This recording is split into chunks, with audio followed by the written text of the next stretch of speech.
Well, Bob asked, why has this happened in this life? Why have I been a part of this?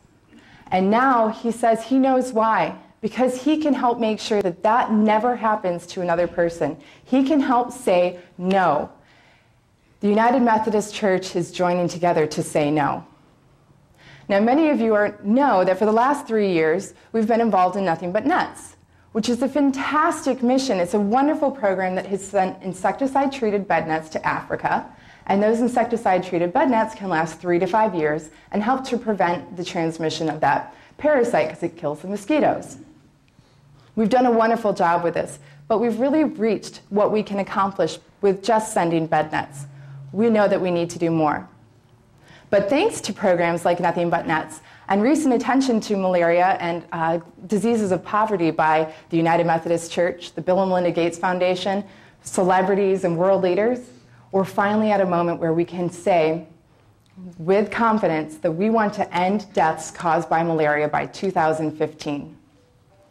That's the year that this year's 7th graders graduate from high school. We want to say that no more people suffer that terrible death. This is Kairos. Kairos.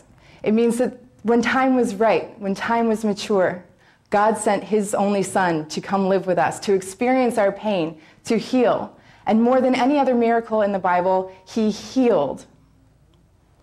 Well, now it's Kairos.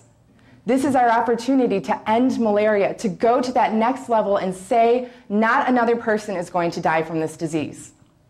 And I'm going to tell you how we're going to do that. For 160 years, the United Methodist Church has been present in Africa, building and spreading the word of Jesus Christ, building churches, building clinics, building hospitals. We have a tremendous infrastructure in place that we can use in this scaled-up effort, this response to malaria. Well, we're going to be joining with partners, as Barbara mentioned. We're going to be working with the Bill and Melinda Gates Foundation. We're going to be working with the Global Fund to fight AIDS, tuberculosis, and malaria. And we're going to be working with the United Nations Foundation, who has granted us funds so that we can run this Imagine No Malaria effort and cover all the administrative costs, meaning that every single dollar that's raised by the United Methodist Church will go to programs in Africa. Now, together, we are coming up with a comprehensive, coordinated response to malaria, moving beyond just bed nets. And this is a 4-pronged effort. The first one is prevention. We're not only going to be sending bed nets, but we're going to cover entire countries, as we'll do later this year in Sierra Leone, when we send 1.2 million bed nets to that country with our partners, covering every single child under the age of 5 and every single expectant mother. Bed nets are very important because we know that if we can get 80% of a community to sleep under those nets, we can actually protect closer to 100% of the community because the rates of malaria infections drops. Now, in partnership with that, we need to make sure that people know about malaria.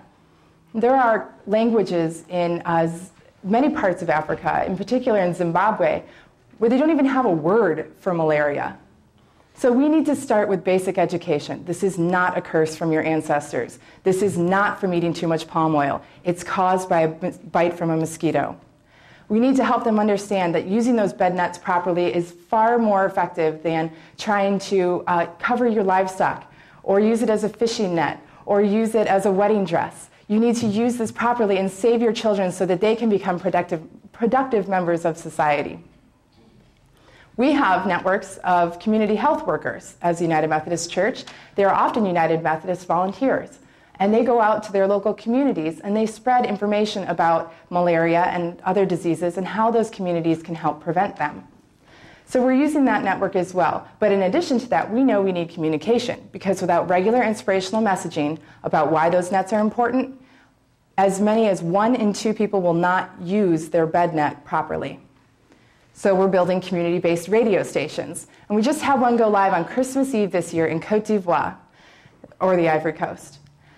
Now, that was a wonderful opportunity to share the message of Christ's coming, of the joy and the hope that he brings to us. And as we spread those messages of the gospel, and as we spread that love and joy, we can also send messages of health, knowing about the symptoms of malaria, reminders to use your bed nets, announcements of upcoming net distributions. This is a wonderful opportunity. Now, in order to make sure those communities are actually hearing the radio, we're providing hand-cranked radios into the communities. And we're giving them to the women because the women are the best communicators. And that's the third prong, communication. The last one is treatment. We have a network of hospitals and clinics in place, and they're repeatedly destroyed by civil war and fighting and lack of resources.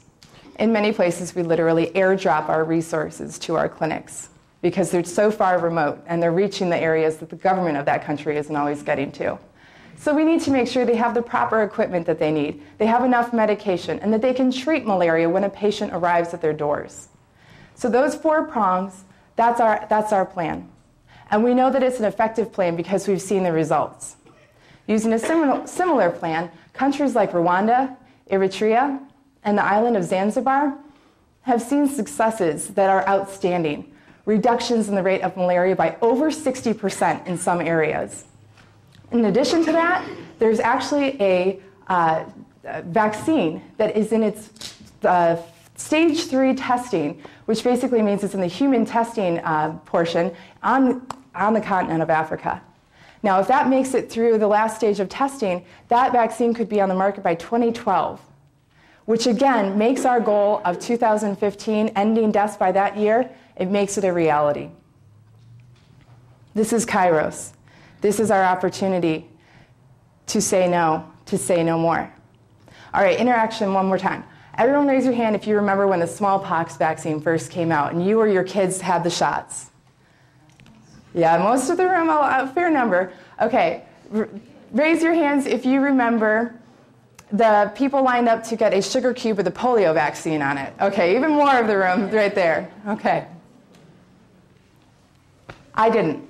I wasn't there. I didn't see when the smallpox vaccine came out. I didn't see when the polio vaccine came out. I benefited from both. But I wasn't there. But I'm here now. My generation has been defined by tragedy. This is my opportunity to help define my generation to change the world. This is my chance to help make that happen. And I hope you'll join me in making that happen too.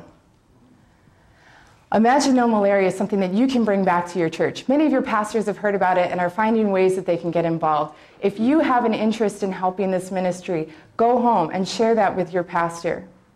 Help us set an example for the rest of the denomination. Show what was possible in Southwest Texas and what is possible worldwide when we come together as what we say we are, the United Methodist Church.